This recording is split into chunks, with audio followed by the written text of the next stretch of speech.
Hi, everybody. Welcome back to my channel. Down the Rabbit Hole News. I am the Rabbit. Guys, we have the details about Jake Haro's child abuse case in 2018.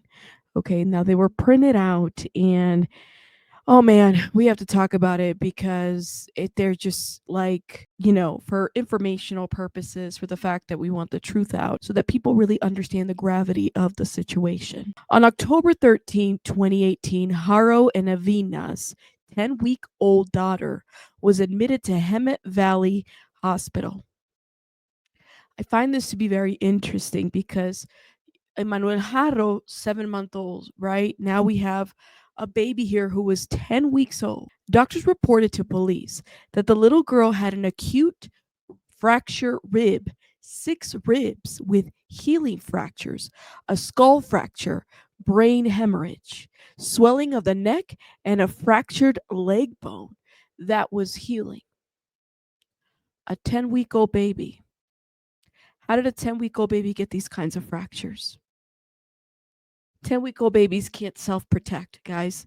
This isn't like an 8-year-old or, a 2-3-year-old. No, this is a 10-week-old baby. Similar. Emmanuel Haro, 7 months, can't self-protect, can't speak, barely say mama, dada. Like those are the things. First couple of words. But a 10-week-old baby? No, nothing. At 10 weeks, all a baby could do is cry, especially when they're in pain, hungry, diaper change.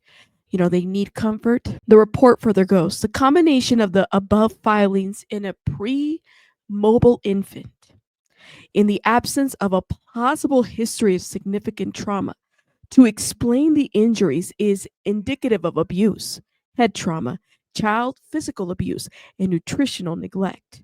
The officer wrote in an affidavit for a warrant obtained by the registry. No matter how you cut it, it doesn't look like Jake Haro has a good history with children. Okay? Now, earlier in the live, it was said that Jake Haro's attorney, not Rebecca's attorney, because Jake Haro has to be covered, right? I find that to be very interesting that we got an attorney for the dad, but not for the mom.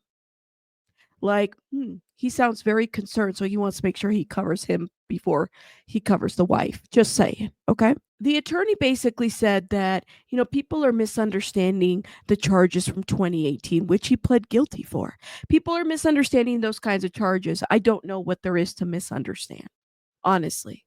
They're severe, okay? And yeah, he might have done the time, he might have done his work release program, whatever he agreed to, great, he should have, and some. Okay. But my understanding that the hurt, that the impact of this child, that the impact caused this child cause permanent brain damage. Okay. That's no joke. Life altering for a baby. Listen, it must be hard to be an attorney, and it must be hard being Jake Haro's attorney. Listen to what he had to say. They turned over their phones, laptops, passwords, and claims the sheriff's department should be doing more. Doesn't seem law enforcement is doing anything to find this child. He's holed up in his house with his family because they are not getting the support that they need. They have people trampling on their property. They have death threats being made. All of the reports I'm seeing on social media that Jake and his wife are running, have fled the country, have fled the jurisdiction, they're at their home.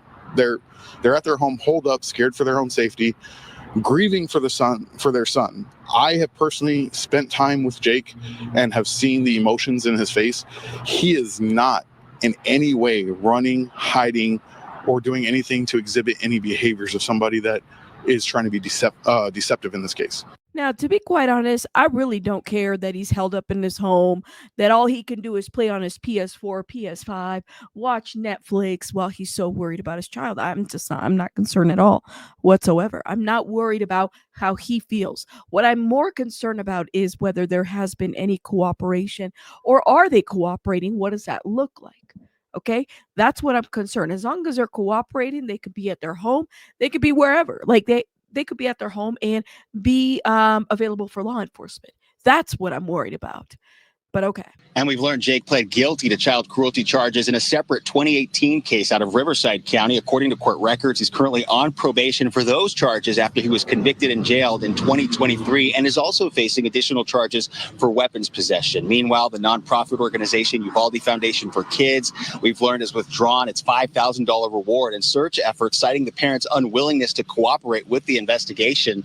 Now, back out here live, when speaking with the father's attorney, he told me that since that initial missing child's poster went up, several of them all throughout the Inland Empire, they've had to discontinue their numbers because they've been receiving around-the-clock death threats and also have been getting visits at their Cabazon home. We're going to hear more from that attorney coming up at 10 o'clock. For now, live in Santa Bernardino. So it sounds like the attorney is going to be speaking a little bit more. It sounds like the parents are willing to speak to, journalists and stuff like that, as far as the news reporters. I did hear that. So that's great. I'm glad that they're speaking out. At the end of the day, we don't know what the outcome is. This could be a situation where both of these parents are completely innocent of all this stuff, right?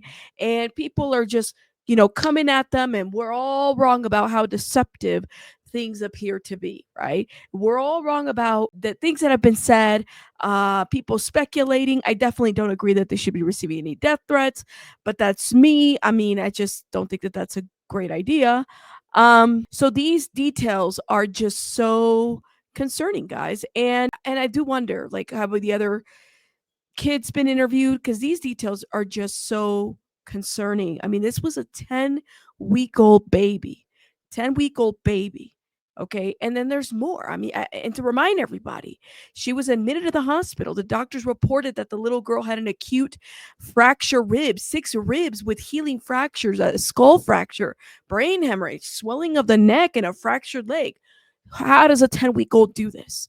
Did they like throw this 10-week-old all over the place? I don't get it.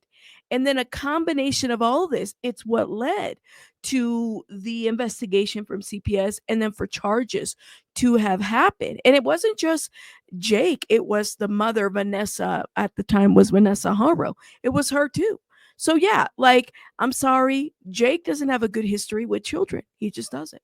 Let me know what you guys think in the comments. Again, we're going to continue to report on this story as there's more details coming about.